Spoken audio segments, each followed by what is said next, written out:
Well, it's a lovely day here on the Veg Grower Podcast allotment, and we are here today finally harvesting our overwintered onions. I've got to say, these onions haven't done too bad this year. I'm pretty happy with many of them. We've got a good lot of them. So luckily these are coming out of the ground really quite easy, but whenever I do pick them, I always just like to give them a good feel to make sure they are not soft, which luckily these ones, we haven't got many of them.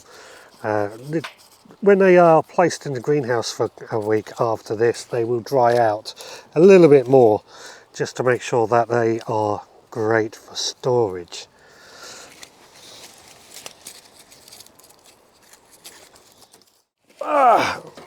Right, that's all the onions now harvested. We've got 3 trays of different variety of onions, which I'm very, very happy with.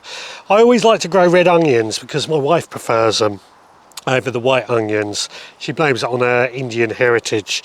I don't know on that, but I do what I can to make sure they get eaten really. If my wife prefers them, then that's what we're more likely to eat. Now this bed here, I don't really want to waste at all. It's still a bit of growing space, and luckily I've got a couple of plants I'm going to pot in for the time being. So going into the place where these onions were growing, I've got a couple of butternut squash plants. Now my butternut squash plants were actually sown a couple of months back, and they've been really, really slow growing, I've got to say. So they are going in rather late, but I'm hoping the fact that they are slow growing so far means that they are gonna do okay. Recent week or two they've suddenly put on some growth, so I'm hoping now the conditions are just right. It's been a funny year, hasn't it? But hoping now that conditions are going to be right for these butternut squash plants to grow, and they're just going to grow in this area. Once they die back, this area is going to be for field beans over the winter before they become available for beans and peas next year. So lots of things going on here. I've got to say, I'm very happy with butternut squash. I do love some good butternut squash.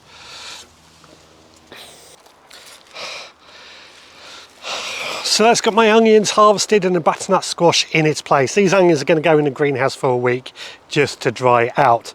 But in a few weeks time, maybe a couple of months, we're going to be starting to plant out our overwintered onion sets. Now I always like to do sets over seeds, but let me know in the comments what onion sets that you like to grow yourselves and what you find performs best. For me, I find electric to be a good variety, and they seem to do quite well for me. Right guys, I'll see you on the next one.